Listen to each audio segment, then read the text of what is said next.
boa tarde, meus amigos, minhas amigas. Prazer novamente a gente estar aqui, poder conversar, poder fazer um bate-papo.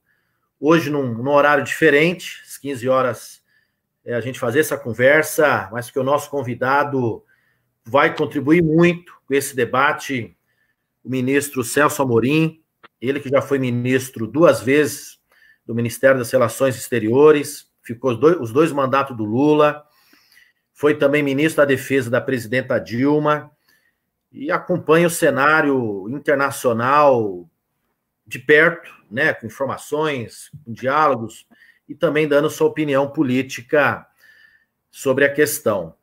Nós estamos vivendo essa pandemia, um vírus que parou o mundo praticamente, que afeta pessoas nos diferentes cantos do planeta. Começou na China, foi para alguns países vizinhos, chegou no Irã, chegou na Europa, chegou na América, nos Estados Unidos, no Brasil, outros países da América do Sul, e tem, infelizmente, vitimado muita gente. Alguns acharam que era uma gripe, outros também menosprezaram, acharam que não era nada demais, porém as pessoas estão sofrendo com a gravidade do vírus, da doença, com a propagação rápida do Covid-19 e também vitimando muitas pessoas. Eu quero, antes de passar aqui para o nosso ministro, cumprimentar o Márcio Tiayara, o Wendel, nosso amigo lá de Franco, a Tânia Bittencourt de Cruzeiro, o Zé Diniz de Guarulhos, Francisco Silva, Chico Louco, nosso amigo lá de Morato, a Mariana Mota, de São Paulo. Prazer, obrigado por estar aqui conosco. Quero mais uma vez agradecer ao ministro pela oportunidade, ministro Celso Amorim. Ministro, essa é uma... Se fôssemos considerar uma guerra, como alguns dizem, é uma guerra mundial, porque tem afetado todos os países, pessoas, enfim, nos diversos cantos. Ainda não temos cura, não temos vacina, há um esforço enorme de diversas autoridades para poder garantir o devido atendimento, unidades hospitalares, a rede hospitalar, o sistema de saúde, em diversos países entraram em colapso devido à quantidade de pessoas infectadas, e tivemos comportamentos diferentes de governos. O presidente Trump, por exemplo, negou, depois assumiu. O primeiro-ministro do Reino Unido também a mesma coisa, e depois foi inclusive vitimado, teve um outro comportamento, e aqui no Brasil, nosso presidente ainda não aprendeu da gravidade do problema. Então, quero agradecer, se você pudesse opinar um pouco, como é que você está vendo esse cenário, como é que o mundo tem se comportado, outros presidentes, primeiros ministros, o parlamento, a sociedade em alguns países, para a gente ter isso como referência em relação ao comportamento aqui no Brasil. Deputado, em primeiro lugar, uma honra aqui estar com o senhor e é um prazer também conversar com as pessoas aí, que é a sua audiência normal, eu acho que isso é muito, muito, muito importante também. Deixa-me dizer, talvez, o mundo obviamente não estava preparado. O senhor mencionou que muitos comparam com uma guerra, a primeira pessoa que eu vi comparar isso, o primeiro homem público, digamos, pessoa pública, a comparar foi o presidente da França, Emmanuel Macron, naquele pronunciamento muito forte, que fez logo ainda meados de março, começo de março. Sim, de certa maneira é uma guerra, só que é uma guerra em que não é um país contra outro aqui, né? É uma guerra de um inimigo comum, né? Um inimigo comum que é um pouco assim como aqueles filmes de ficção científica, né? Em que a guerra veio do espaço, veio de outro lugar, só que aqui veio do nosso próprio planeta, que é muitas vezes maltratado, mas quer dizer, é uma guerra em que o inimigo é um inimigo comum. Não haveria, em tese, nenhuma razão até para haver grandes disputas em torno dessa guerra, porque nós todos, a humanidade toda, tem interesse em vencer essa guerra. Né? É uma guerra em que todos temos interesse em vencer. Não é uma guerra em que haverá um vencedor e um perdedor, necessariamente. Não deveria ser, pelo menos. Mas tem havido, de fato, como o deputado mencionou, atitudes diferentes em relação a essa guerra. Aos que entenderam que, de fato, era uma guerra, que era algo muito muito grave, que requeria medidas muito especiais, e aos que, como o deputado mencionou, preferiram minimizar o problema.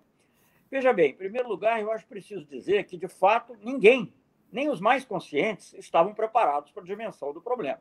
Isso é verdade. Mesmo países que tomaram providências importantes desde o início, sofreram muito. É uma guerra. Agora, obviamente, aqueles que não tomam providências sofrem mais, né? É muito claro que na falta de uma vacina e na falta de um medicamento para curar a doença gerada a enfermidade gerada pelo Covid-19, o distanciamento social é o mais importante das medidas a ser tomada. O presidente Trump, por exemplo, relutou muito. Os Estados Unidos estão pagando um preço altíssimo. Eu acho que isso vai ser um trauma imenso. Eu não sei onde vai terminar, mas até ontem, pelo menos, anteontem, eu não consigo acompanhar as cifras todos os dias, e já tinham mais de 60 mil mortos. Isso é mais do que a Guerra do Vietnã, sendo que a Guerra do Vietnã foi vários anos, 6, 7 anos, para contar só o período mais depois das ações mais fortes, né? 6, 7 anos. E aqui, então, e causou o trauma que todos sabemos que causou nos Estados Unidos, marcou gerações, né? Mais de 100 mil pessoas vitimadas. Você também. Perdão? Mais de 100 mil pessoas vitimadas, né? Mais de 100 mil pessoas mortas. Eu perdi. Meio entrecortado agora. Não, eu estou dizendo que nos Estados Unidos, nós já tivemos mais de 100 mil pessoas mortas. Mais de 100 mil pessoas mortas? Ministro, está me ouvindo? No mundo?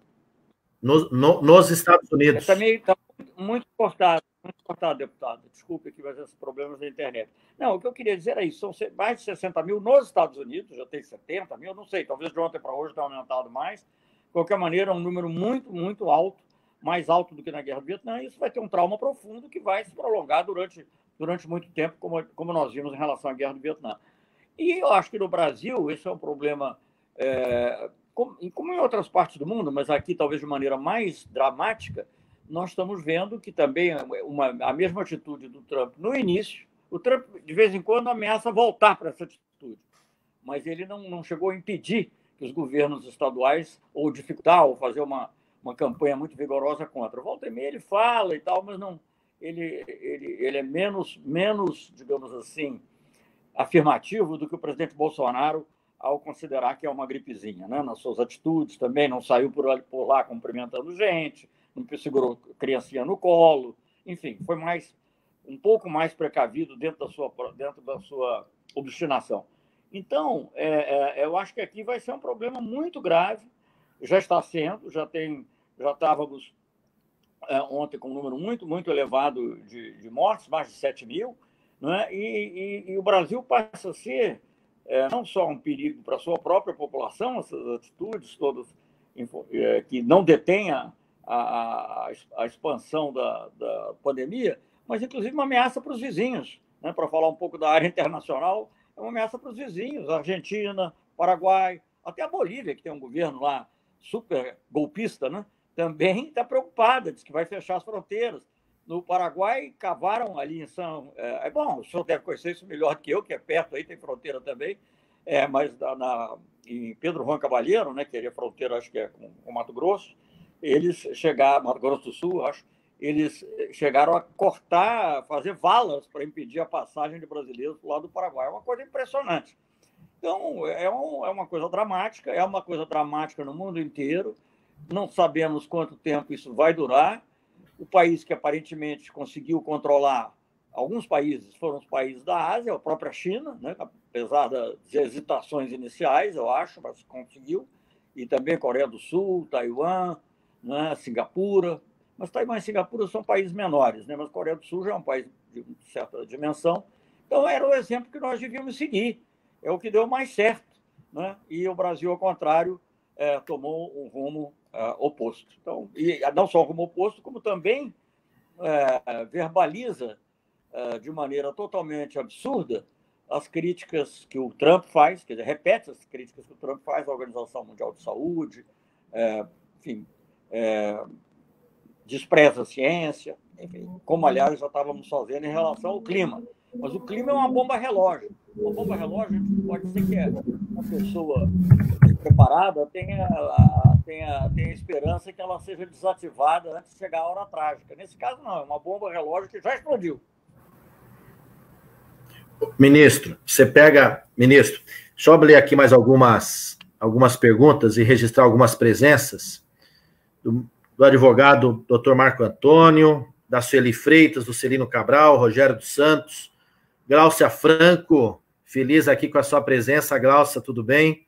Vitor Costa, ambientalista, Ricardo Agostinho, diretor do Instituto Federal de Guarulhos, Calaça, Tatiana Dantas, João Bosco Borba, o Toninho, Adalberto, o Carlos Eduardo Moreira. Eu representei o presidente Bolsonaro na Procuradoria da República por genocídio, porque a conduta dele expõe o nosso povo ao risco. Ele, como presidente, autoridade máxima do Poder Executivo, tinha que dar o exemplo e trabalhar políticas públicas de prevenção. E ele está fazendo o oposto. Então, eu representei sobre isso, e o Carlos Eduardo Moreira faz a seguinte pergunta.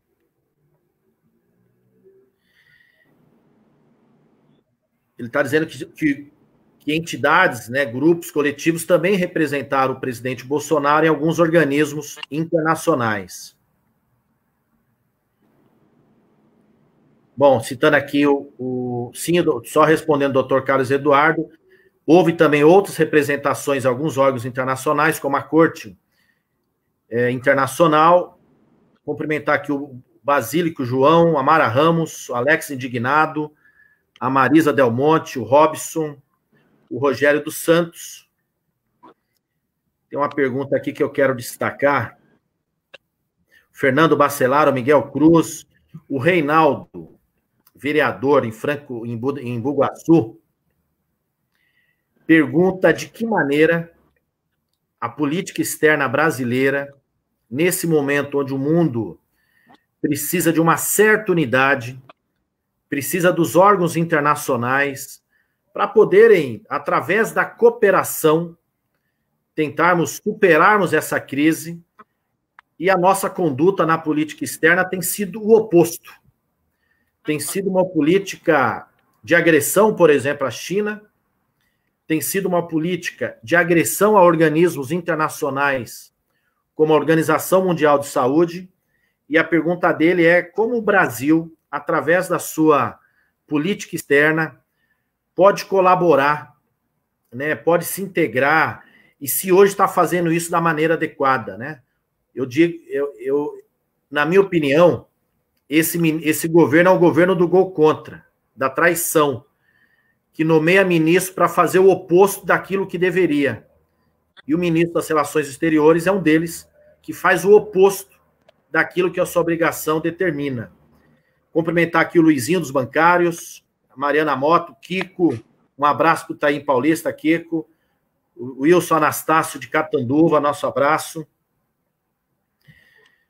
Bom, e aí, só refazendo uma outra pergunta, que veio agora aqui também, o João Bosco Borba pergunta o seguinte: como o senhor vê a não utilização do dólar pela China? Que a China está dizendo que agora não vai se basear a sua moeda no dólar, mas sim na relação, tirando o dólar dos seus contratos internacionais. Como é que o senhor vê isso, ministro?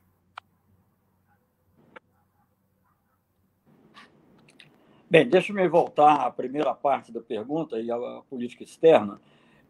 Eu acho que não só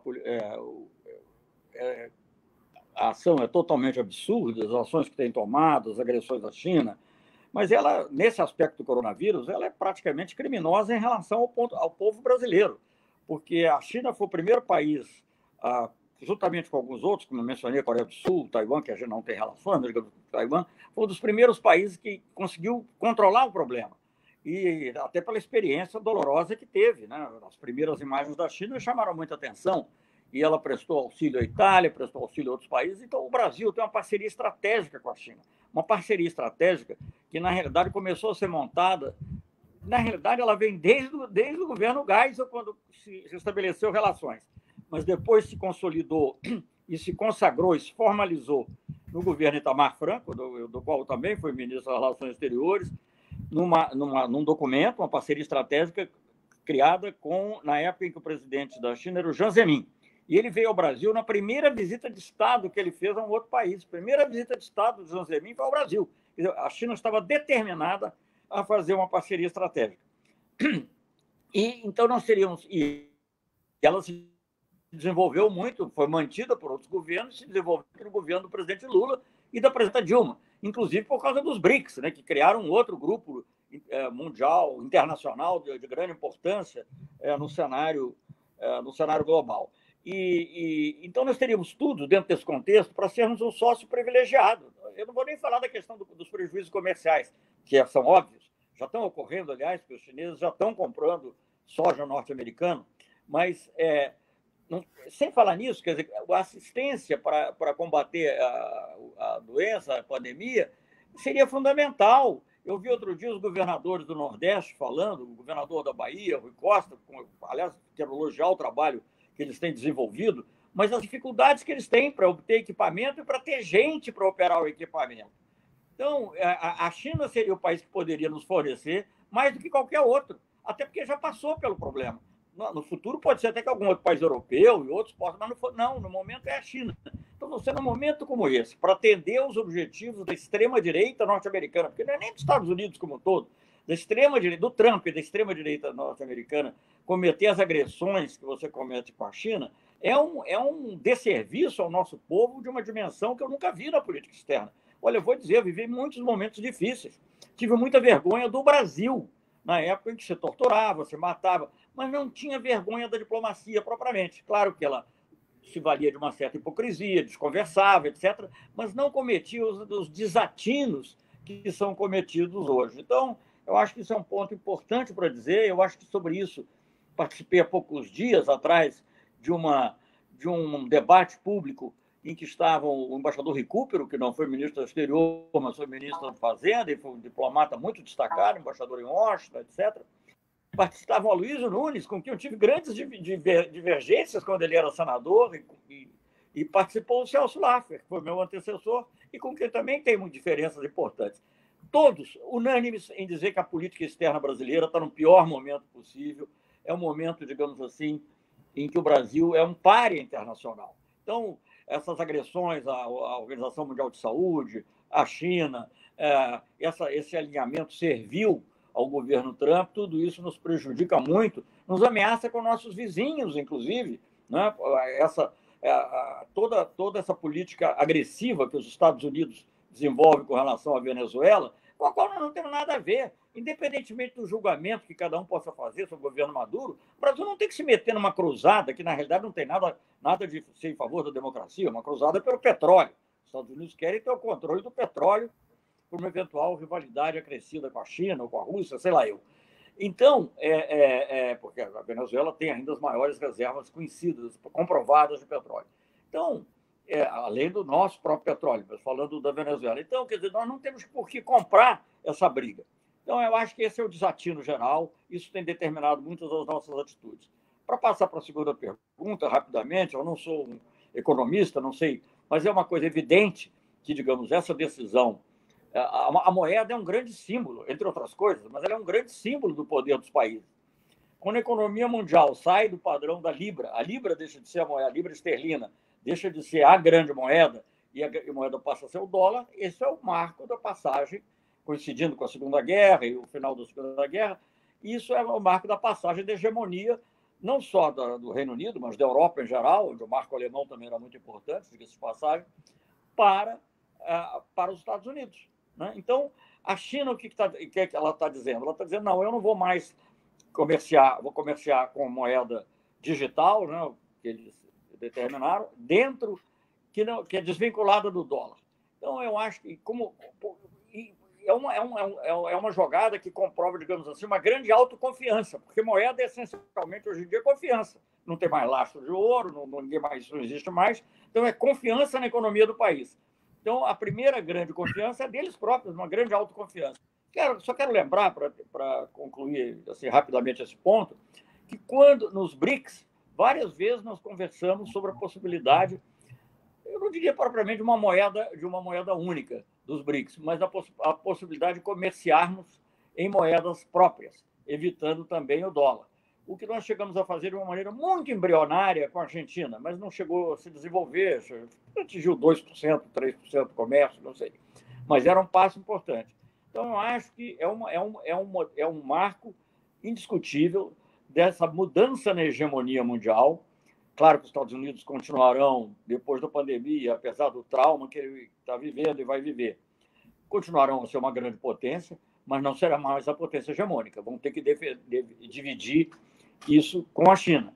E nessa decisão chinesa, agora, digamos, para mim, além do valor econômico, comercial, financeiro que tenha, de libertar, digamos, a China dos eventuais caprichos da política monetária norte-americana, que é feita em função dos Estados Unidos, obviamente, mas, além disso, ela tem um sentido simbólico, de assim, olha, a hegemonia acabou. Os Estados... Olha, só cumprimentar aqui mais algumas pessoas, depois eu volto a fazer um comentário. Cumprimentar o Brazo Marinho, nosso companheiro de São Bernardo, irmão do nosso prefeito, próximo prefeito Marinho, o Rogério dos Anjos, a Tereza Cruz, a Josefa Mara, Cosme Silva, Miguel Cruz Bahia, Fernando Bacelar. Só fazer aqui uma outra pergunta. A Silveira Doren está dizendo que, além do enfrentamento ao Covid, deve ser articulado mundialmente, e que isso é necessário, um movimento em defesa da paz, contra as ingerências, as provocações e a qualquer tipo de ataque à nação venezuelana. Aliás, o governo brasileiro, mais uma vez, aqui agrediu a Venezuela quando tentou expulsar agora os embaixadores que aqui estavam, todo o corpo diplomático do país. Um absurdo que o judiciário conseguiu evitar. A Mariana Castro está dizendo que a política desastrosa do Bolsonaro faz com que o Brasil perca aliados históricos. Que o nosso maior desafio para superar essa crise política será com os nossos irmãos da América Latina e os nossos aliados no mundo. O Euclides Kiko, Nova Zelândia, Alemanha, Taiwan, Noruega, liderados por mulheres, estão tendo um outro olhar no enfrentamento contra a Covid-19. Qual a lição que podemos tirar desses exemplos, desses países que estão conseguindo, através das suas lideranças principais, mulheres, ter um outro tipo de atitude, um outro tipo de comportamento e conseguindo proteger o seu povo? Deixa aqui essa indagação, ministro. Mas queria continuar, o Edivandro Araújo. Espera aí. Eles estão dizendo das estruturas hospitalares, como os ventiladores e demais equipamentos, onde o Brasil não produz em quantidade, ficou também dependente de outros países, um pouco também dessa maneira, de que maneira a gente vai se organizar passado isso em relação a esse problema. O Dé aqui comentou, quero registrar, ele fez um comentário contra o ataque que ontem trabalhadores da imprensa sofreram, foram agredidos por bolsonaristas num ato em Brasília. Dizer toda a nossa solidariedade, todo o apoio, assim como os profissionais de saúde tinham sido agredidos. Ontem também foram os profissionais da imprensa, uma coisa sem sentido, o que demonstra uma conduta violenta por parte dessas pessoas. Mas, ministro, aproveitando também, Fábio Santana está aqui, Tabecerica da Serra, o Kiko comentou sobre as experiências de alguns países liderados por mulheres que têm tomado um outro tipo de atitude. Que o senhor pudesse destacar, naquilo que o senhor tem acompanhado, tomou conhecimento, quais países mais o senhor destaca que a atitude foi a atitude adequada, correta, diante de algo novo, emergente, grave, e que assola muitos países e muita gente. Qual atitude o senhor destaca nesse sentido? E também, voltando sobre aquela questão dos Estados Unidos e da China, os Estados Unidos, ao invés de fazer a política da cooperação internacional, eles têm feito uma política praticamente isolada. E a China tem feito o oposto. Os Estados Unidos agredindo a Organização Mundial de Saúde, o Bolsonaro ainda na mesma linha, seguindo o mesmo trajeto e agredindo o órgão sem qualquer sentido, dizendo que tem conspiração com os chineses, a Organização Mundial de Saúde e outras besteiras que falaram. Como é que o senhor vê isso também nesse sentido, esse isolamento e as atitudes das lideranças nos seus países? Bom, são muitas perguntas, são aspectos um pouco diferentes. Só para comentar a questão da Venezuela rapidamente, o que o Brasil fez, retirando os seus diplomatas brasileiros da Venezuela, em primeiro lugar, e agora com essa expulsão inominada, que felizmente foi sustada por alguns dias, foi suspensa, graças a uma ação do colega seu, que foi líder, o Paulo Pimenta, né, que pediu um habeas corpus concedido pelo ministro Barroso. Concedido pelo ministro Barroso, mas são ações incríveis, porque são coisas que você só vê isso em tempo de guerra. Quer dizer, você jamais retira os seus diplomatas de outro país, né? Só quando você realmente vai romper relações, e mais do que romper relações, mesmo quando rompe relações diplomáticas, às vezes você mantém cônsules, né?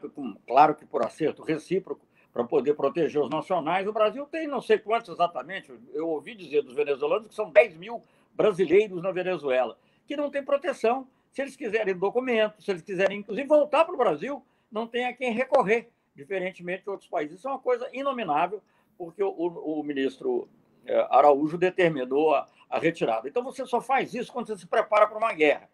Eu fiquei vendo isso, vendo a movimentação norte-americana, supostamente contra o narcotráfico.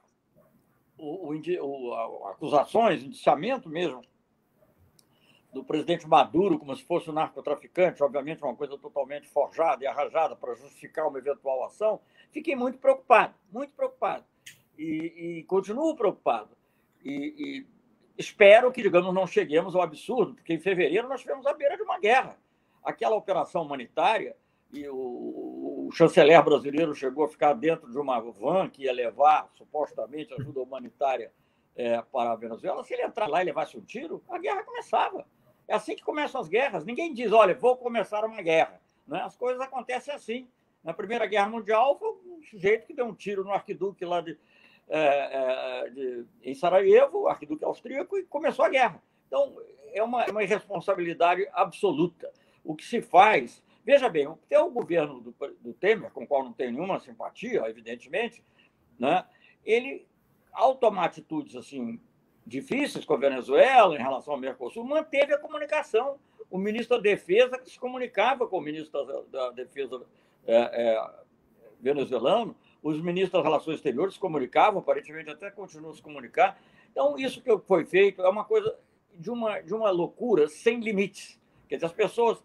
E só é possível em função de uma opinião pública que está, digamos assim, traumatizada, anestesiada, porque ela não tem limite. Quer dizer, veja bem, eu já comentei isso, eu sou diplomata, eu trabalho com diplomacia, trabalhei com diplomacia 50 anos, se eu incluir o período que eu fui ministro, praticamente 50 anos, algumas interrupçõezinhas que eu fui, enfim, mas 50 anos, nunca vi uma coisa igual, nunca houve, digamos, tal desprezo pelo interesse nacional. Então, essa questão agora é uma especialmente absurda, porque ela viola todos os princípios. A própria Convenção de Viena sobre relações diplomáticas e consulares estabelece práticas, né, para o tratamento dos familiares. Você não pode agir da maneira como está agindo sem, digamos, uma preparação, ainda mais agora agravado por um momento como esse, que não tem linha aérea, não tem nada. Então, bom... Isso para comentar um aspecto especialmente dramático, especialmente absurdo da diplomacia atual. Com relação à forma de tratar, eu sim acredito que as mulheres têm tido um papel muito importante. Acho que tem duas, eu vou destacar duas que me vêm à mente imediatamente. Uma é a Merkel, que desde o início tomou atitudes muito fortes na Alemanha. O número de mortos lá é grande, não é tão grande quanto França, Itália e Espanha, mas é também grande porque o vírus é um vírus perigoso. Mas, de qualquer maneira, diminuiu muito do que poderia ser, reduziu a curva, porque um dos grandes problemas, eu não sou perito de epidemiologia, mas eu sei que uma das coisas que o importante de você abaixar a curva é você não sobrecarregar, não transbordar, melhor dizendo, o seu sistema de saúde. Né? Quer dizer, se você consegue espaçar no tempo, com isso você reduz as mortes também. Né? Porque mesmo que haja casos, as pessoas podem ser atendidas. E a Inglaterra não fez isso, o Reino Unido não fez isso, o Trump não fez isso no início, e o Reino Unido pagou um preço. Né? Pagou um preço.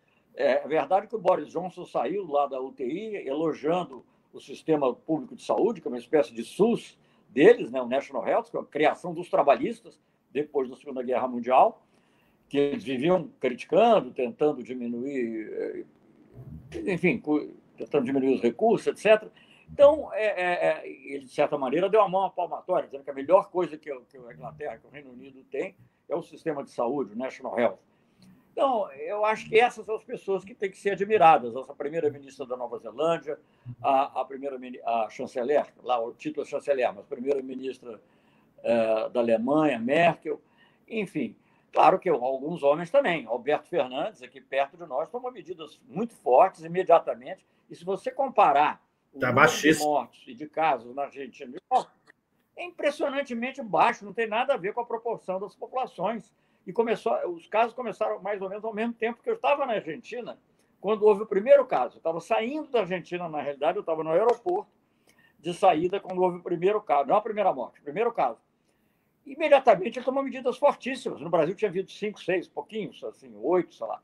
E ele tomou medidas fortíssimas e conseguiu reduzir enormemente.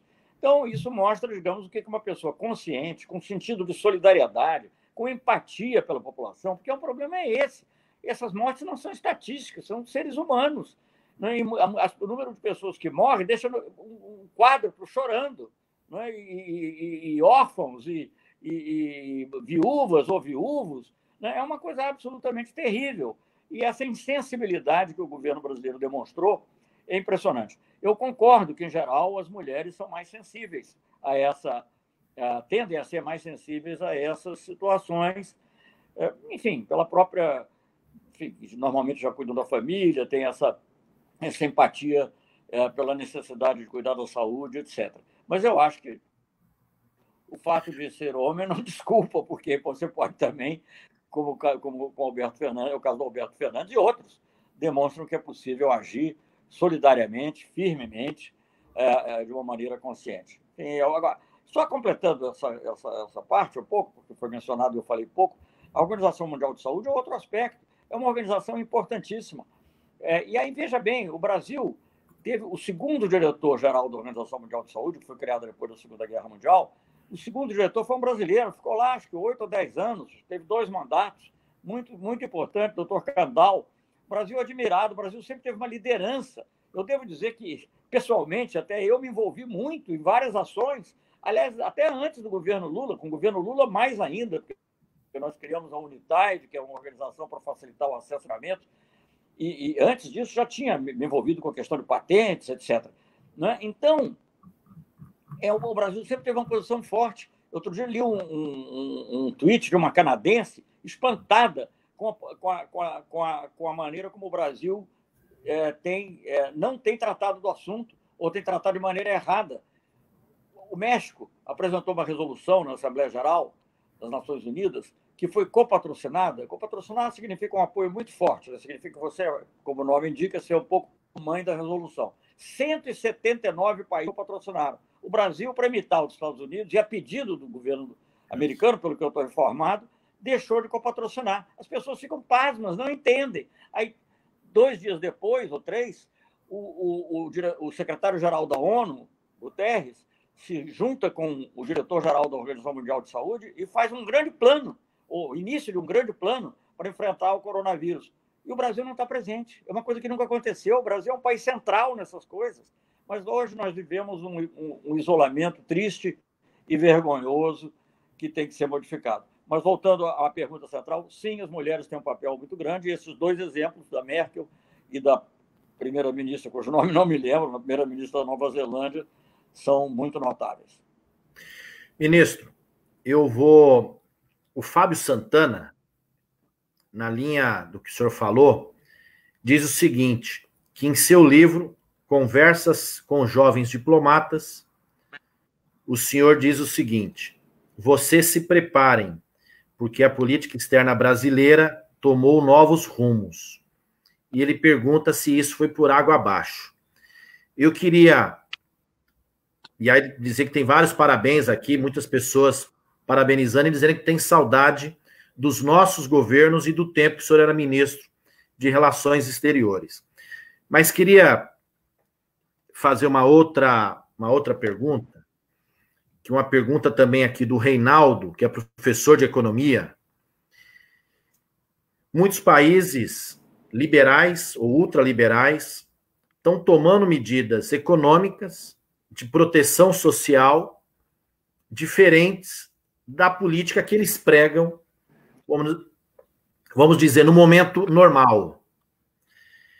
E ele pergunta, e eu também reforço essa pergunta, se o senhor acredita que o mundo pode ter uma guinada um pouco mais à esquerda nas suas políticas após essa pandemia.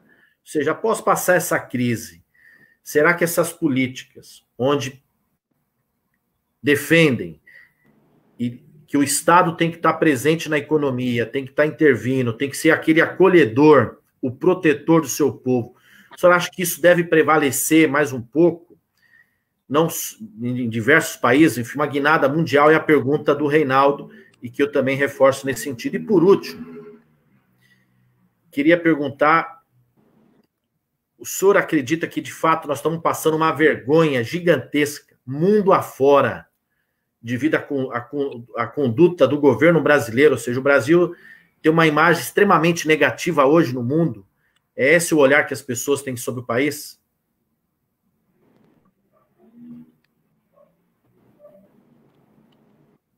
Bem, veja, primeiro eu queria agradecer a citação do meu livro. Esse é o primeiro, fiz mais outros dois depois específicos sobre política externa, inclusive um que conta a uns episódios muito importantes, como a declaração de Teherã sobre o programa nuclear iraniano, em que o Brasil contribuiu para a paz, porque na época ele não foi aceito, mas serviu de base para a iniciativa do Obama mais tarde, de modo que eu me orgulho muito de ter tido essa chance com o presidente Lula de levar adiante uma política externa, como eu chamei na época, ativa e altiva, né?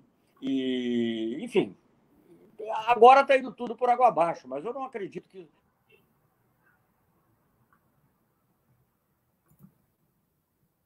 coisas deixam uma cicatriz, deixa uma ferida e vai levar tempo para cicatrizar. Mas eu acho que a gente vai recuperar no futuro.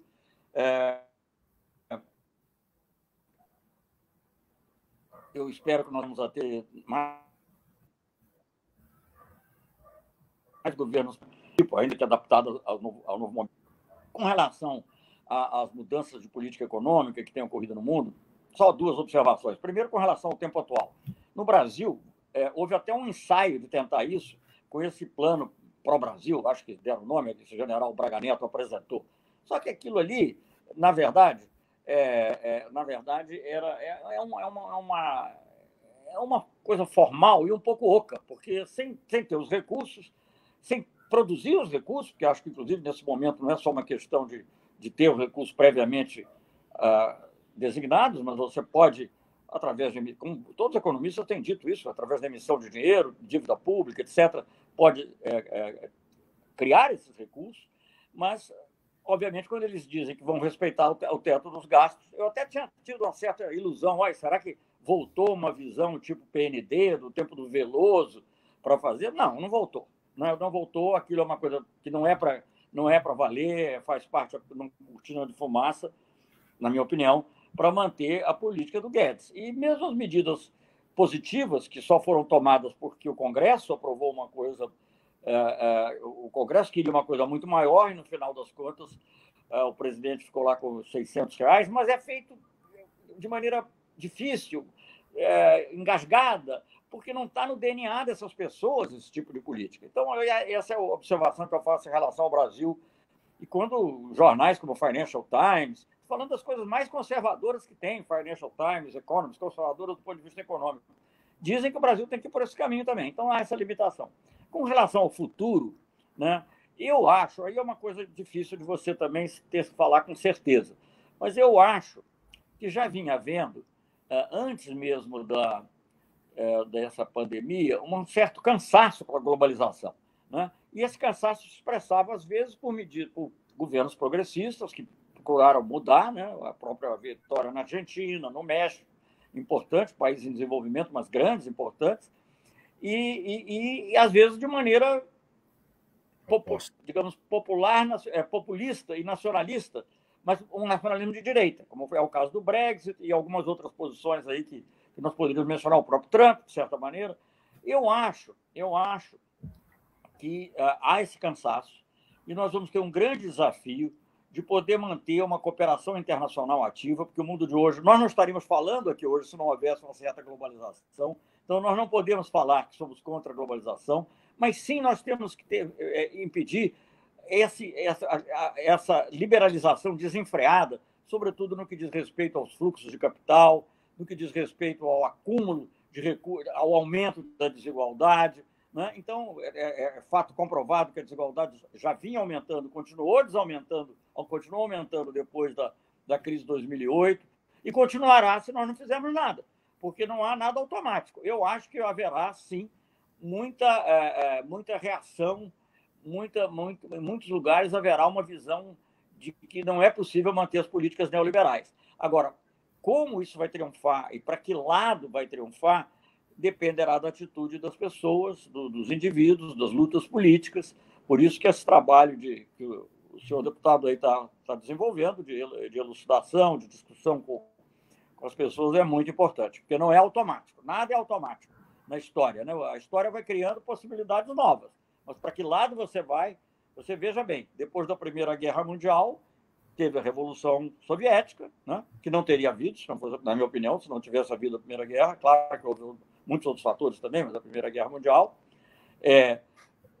Mas, por outro lado, com alguma defasagem, surge o fascismo, depois o nazismo, depois da Depressão. Então, você vê que pode ir para um lado e para outro, dependendo das condições de cada país e dependendo também da capacidade de evitar que isso seja manipulado no sentido negativo. Mas eu acho que sim, digamos assim, vai haver uma visão mais a favor, não generalizada, possivelmente, mas uma visão mais... vai predominar uma visão em que a presença do Estado na economia passa a ser mais valorizada. Tomara que aqueles que defendiam, ou que ainda defendem, o Estado mínimo... Sua voz sumiu. Não estou ouvindo. Não estou ouvindo. Tomara que aqueles que defendiam e ainda defendem o Estado mínimo... Nada. O Estado... Não estou escutando. Não sei se eu devo sair e entrar de novo. Não estou ouvindo nada. Só um segundo, ministro. Antes estava ouvindo entrecortado. Agora não estou ouvindo nada. Está ouvindo nada? Espera aí. Nada. Parece que... Ministro, eu tô ouvindo... Não está ouvindo? Será que eu saio e volto? Eu não sei. Sai e volta, sai e volta. Sai e volta. Ok. Só dizer o seguinte: tomara que aqueles que defendiam o Estado mínimo, que ainda defendem, percebam a importância do Estado na proteção do seu povo, como um indutor da política, como um indutor da economia, como um Estado que deve proteger, como um Estado que deve acolher as pessoas, né? O Estado serve para isso. As pessoas abrem mão do seu poder, escolhem seus governantes justamente para que o Estado possa lhe garantir a devida proteção e o apoio necessário para suprir determinadas necessidades. Esperamos que esse comportamento não seja só no Brasil, mas também em outros países. Ministro Celso Amorim voltando aqui conosco. Ministro, ouvindo? Estou ouvindo.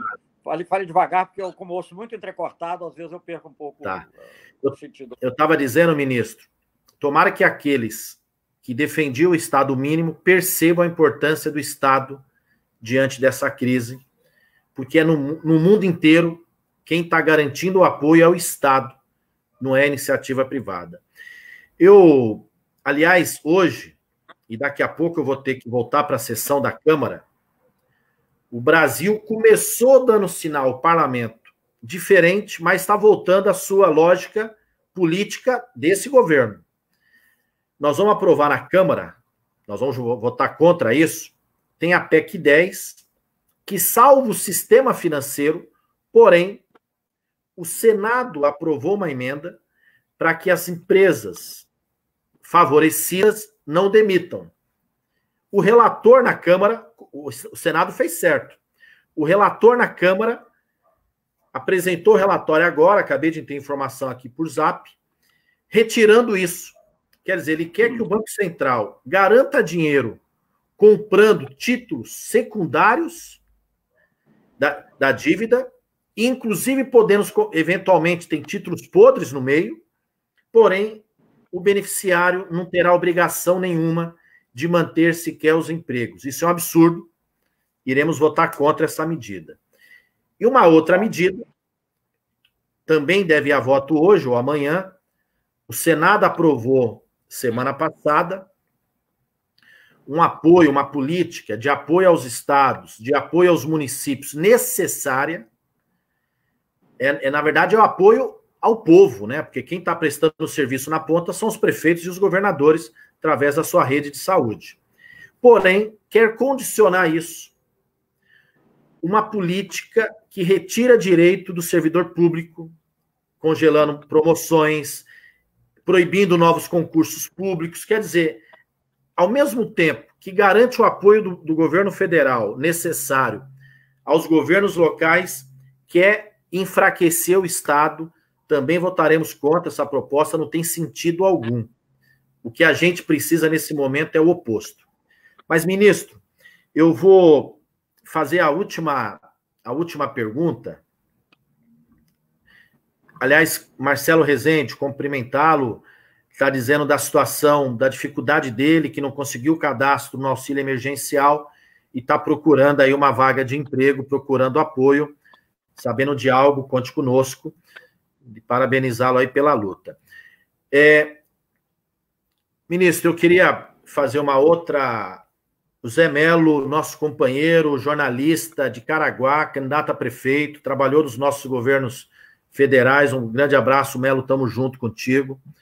Cumprimentá-la, a Elisângela Borges aqui também conosco. Ministro,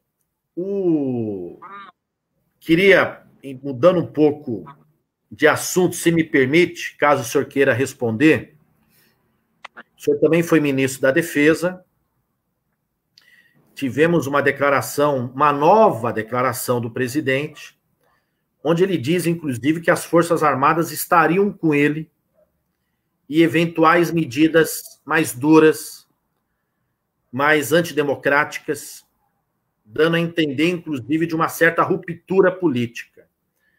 O senhor que passou um período nas Forças Armadas, apesar que agora o comando da Força Armada deu uma declaração diferente, dizendo que não foi isso o que eles discutiram com o presidente, mas como é que o senhor vê esse cenário, mudando um pouco do assunto internacional, entrando aqui para o assunto interno, mas que é grave e é importante devido a esses arroubos ditatoriais e autoritários do nosso presidente? Olha, eu, há algum tempo atrás, disse que, comentando, um dos problemas ainda eram aqueles problemas entre o Bolsonaro e o ministro Mandetta, né? Que também era um absurdo. E as coisas que eu ouvia dizer que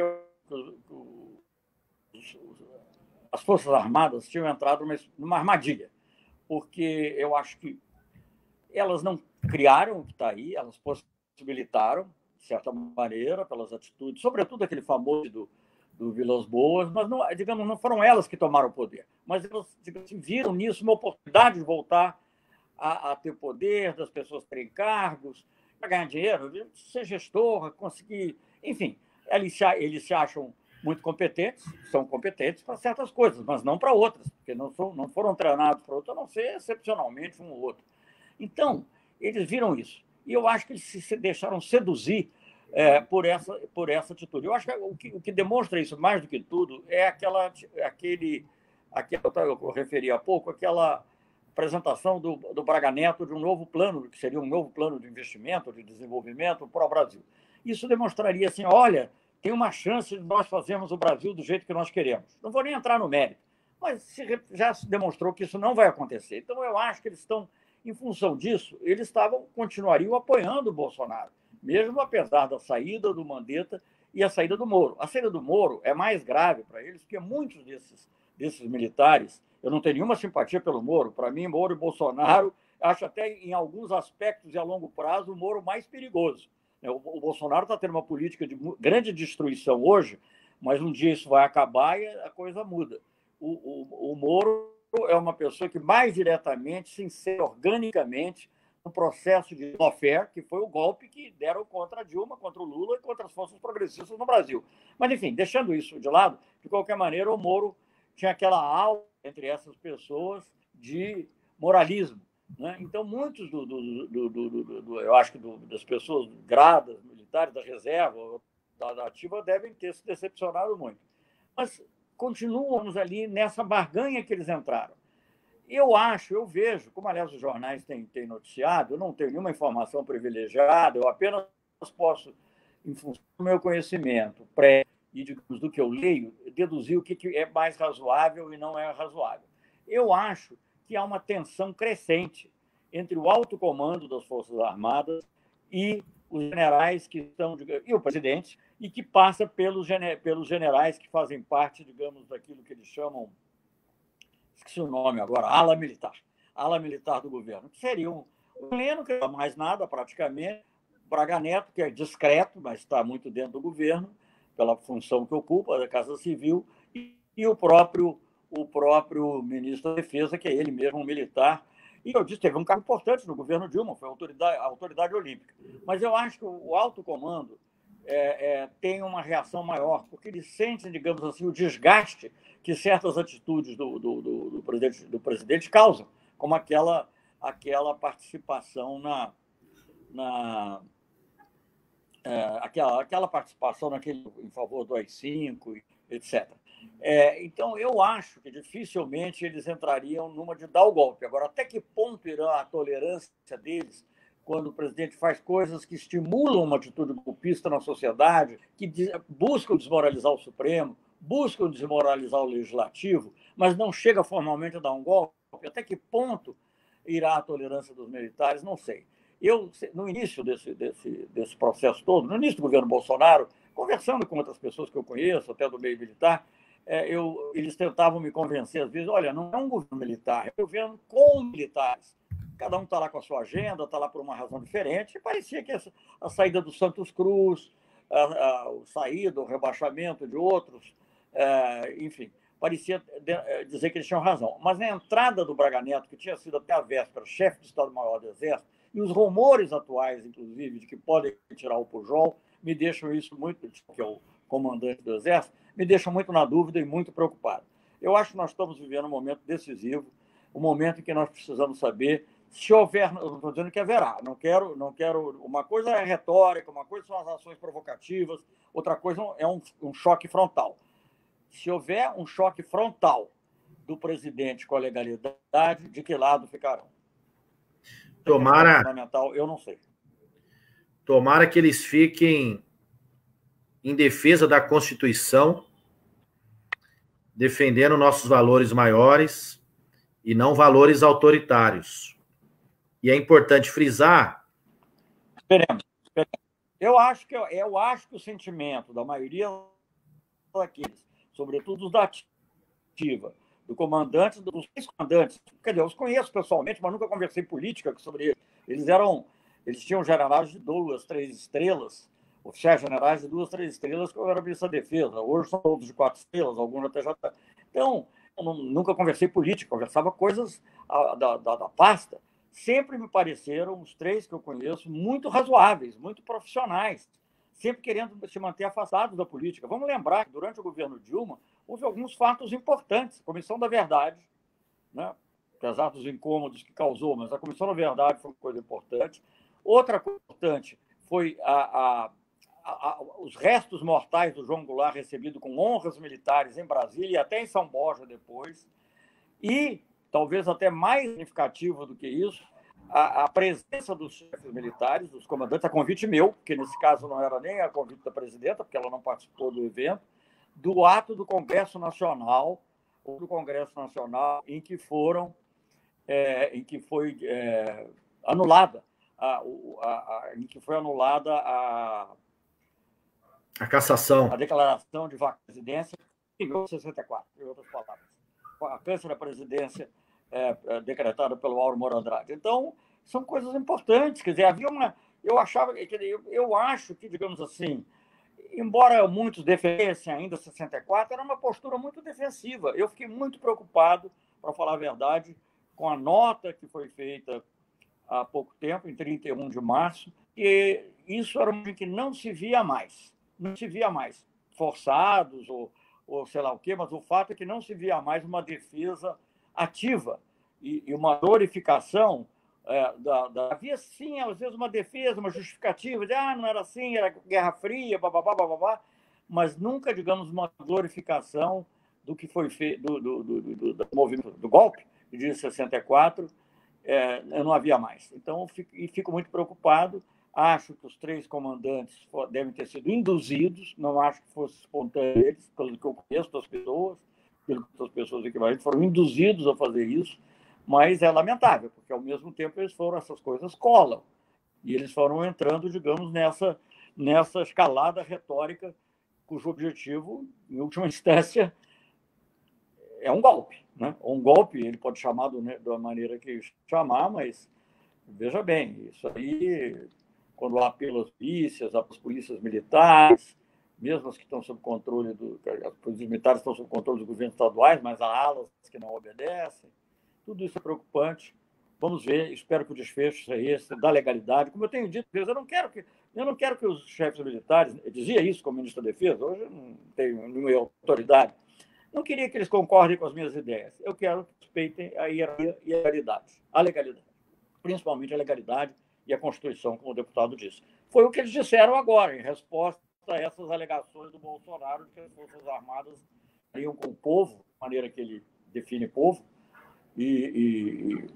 enfim, preparadas para enfrentar outros poderes. Na prática, era isso, né? Porque estava no limite. As Forças Armadas... A reafirmação da... Sim. Não, eu ia dizer o seguinte, porque as Forças Armadas têm que agir em defesa do Estado brasileiro e não necessariamente estar defendendo o Executivo. Então, que elas assim se comportem, pensando no Estado brasileiro e não seguir o Executivo nas suas maluquices. A missão das Forças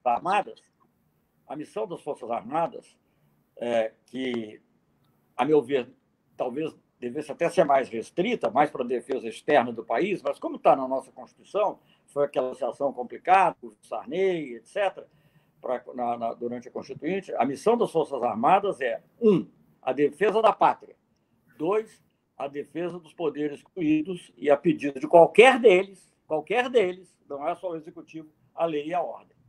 É isso aí. Então, tomara que eles assim ajam. Agora, o Moro abandonou o governo de maneira covarde, traiçoeira, e o Moro é mais perigoso do que o Bolsonaro, concordo com o ministro. Agora, os militares, aqueles que têm uma ponderação, que têm responsabilidade e que querem preservar a imagem que eles construíram, que eles também saiam logo desse governo, porque esse governo não tem como dar certo. Governar fazendo tudo certo não necessariamente vai dar certo politicamente. Fazendo errado, o desastre, com certeza, é claro. Então, tomara que eles saiam fora dessa, porque eles estão no comando político central no Palácio do Planalto. Ministro, eu falei que era a última pergunta, mas eu queria, com sua licença, fazer mais uma. O André Diniz, Primeiro, tem vários comentários aqui, mas eu queria destacar do André Diniz, que é um companheiro de São José dos Campos, presidente do PT, ele dizendo da Embraer, que o governo Temer começou o processo de venda da Embraer para a Boeing. O governo Bolsonaro, 2019, também permitiu que continuasse as negociações, porém agora a Boeing diz que não vai mais comprar a Embraer. E a Embraer era uma das maiores empresas do mundo na aviação comercial, ia ser entregue para os Estados Unidos praticamente. Como é que você vê isso nesse momento? Né? Tem um lado bom porque não vai ser mais comprada, mas como é que você vê toda essa história da Embraer com a Boeing? Mudando de assunto também novamente aqui, mas só para responder o André Diniz.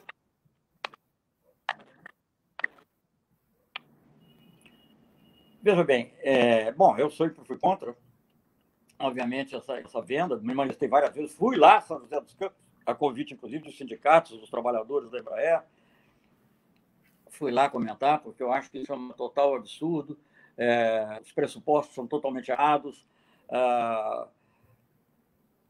eu acho que é uma chance de nós voltarmos a ter o controle do Estado sobre a Embraer, e se for o caso de fazer alguma parceria com a China, também não pode trocar os Estados Unidos pela China e chegar e fazer uma parceria que eles comprem totalmente.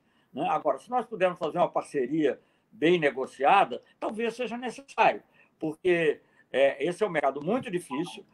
Você vê que a própria Airbus é um conjunto de países europeus que sustenta a Airbus, e agora eles compraram praticamente, ou tem um controle da Bombardier, a canadense, que era a que mais diretamente se rivalizava com a Embraer. Então, talvez a gente precise de uma parceria, mas eu acho que essa parceria só será obtida através de um forte controle do Estado, fazendo com aquela ação que tem o poder, chama ação, esqueci agora, Golden Share, que a Golden Share seja efetivamente utilizada para proteger o interesse nacional. E com clareza de que você não pode dissociar totalmente o lado civil do lado militar. Nenhuma grande companhia, nem a Boeing, nem a Airbus, nem a Bombardier, até ser comprada agora não sei como é que está sendo ocorrendo agora, ela dissociava, porque o que você aprende na parte militar é utilizado na parte civil, e os lucros da parte civil ajudam a manter a parte militar. Então, nós temos que pensar isso com muito cuidado, é uma coisa de interesse nacional, talvez seja a única indústria de ponta, eu não quero fazer injustiça com nenhuma outra que não me venha no momento à mente, mas é a única indústria de ponta que tem um papel de destaque no mundo, então nós temos que manter e proteger dentro do interesse nacional. Eu participei ativamente como embaixador de Genebra, ainda era governo Henrique Cardoso, mas como embaixador em Genebra, na defesa da Embraer em relação ao Bombardier. E aquilo era uma coisa assim, que me dava orgulho, defender uma empresa brasileira de alta tecnologia que estava entrando naquilo que se diz briga de cachorro grande. Né? Então, você, de repente, se comportar como vira-lata e se entregar, digamos, a uma empresa estrangeira, eu acho lamentável. Eu imagino difícil, não sei se para quem está lá atualmente, mas seria muito difícil para um embaixador, um diplomata brasileiro, consciente da soberania nacional, da importância de defender. Está lá, se tiver um cara entre o Airbus e entre aspas, Boeing do Brasil, como era para ser, você ir lá defender a Boeing do Brasil. Tem a dó, né? A Embraer é um patrimônio nacional, como é a Petrobras, patrimônio altamente importante do ponto de vista tecnológico. Temos que manter, lutar por ela. É uma oportunidade, deputado. Eu acho até que, digamos, a Câmara, o Legislativo deve, se é que ela não se manifestou, se manifesta. Acho que há o Senado, Jacques Wagner. Um projeto do senador Jacques Wagner. Jacques Wagner. Pois, que foi ministro da Defesa, como eu. Eu giro isso muito, que fique registrado, não sei se ele vai me ouvir ou não, mas que fique registrado, senão o senhor transmite a ele. É importantíssimo nós mantermos a Embraer. Até podíamos pensar uma coisa de vale defesa, eu tenho certeza que o Rebelo também assinaria para manter a Embraer sob controle nacional. Muito importante. No fundo, essa rasteira que a Boeing passou, porque é uma rasteira, acaba sendo boa para nós. Pode acabar sendo boa para nós. O senador Jacques Wagner apresentou um projeto para que a Embraer seja reestatizada e também fique sob controle público. qual a importância da Embraer? Nós não fazemos carro. Usamos carros de outros países, alemão, chinês, japonês, norte-americano, enfim, um monte de países. Mas nós fazemos avião. Outros povos, outras pessoas, outros países usam os nossos aviões. E a gente quer a segunda do mercado e a gente quer entregar. Um absurdo. Isso não tem nada de defesa da pátria, pelo contrário, é jogar contra o interesse nacional. Por isso que é importante a Embraer ficar conosco, ficar com o Brasil. Mas, meus amigos, o debate está bom, está excelente, tem muita gente aqui parabenizando o ministro Celso Amorim, dizendo que está com saudade do Lula, dizendo do crime que esse governo comete atualmente, com essa política insana, muita gente preocupado, mas nós vamos ter que encerrar por hoje. Quero agradecer, ministro, mais uma vez. O senhor é orgulho para muita gente que acompanha a política, que acompanha a política externa, que tem interesse, é uma referência, porque exerceu a diplomacia como ministro com altivez, com diálogo, com seriedade, com ponderação, com respeito ao interesse pátrio, mas, ao mesmo tempo, sabendo e conseguindo respeitar os outros países e os outros povos. Foi um período marcante do governo Lula. Então, a gente fica muito feliz de tê-lo aqui conosco, nessa conversa, nesse debate, muito esclarecedor, muito importante para nós, para entender o que está acontecendo no mundo e entender algumas nuances da política que envolve as relações internacionais. Então, meu muito obrigado. Obrigado também aos meus amigos, minhas amigas. Quero fazer um convite aqui. Curtam a nossa página, Alencar Santana Braga, Facebook, no Instagram, no Twitter. Venha conosco, participe, comente, dê sugestão, faça sua crítica, sua observação. Espero você lá, Alencar Santana Braga, na nossa página. Ministro, mais uma vez, obrigado, estamos à disposição. Quer dar um recado final? Muito obrigado. Muito obrigado, senhor. Continue na luta aí, estou disponível. Apesar aqui dos probleminhas tecnológicos com a internet, eu acho que conseguimos ter um debate significativo. Muito obrigado. Foi ótimo. Um abraço, ministro. Um abraço, gente. Obrigado. Até mais. Um beijo para todo mundo.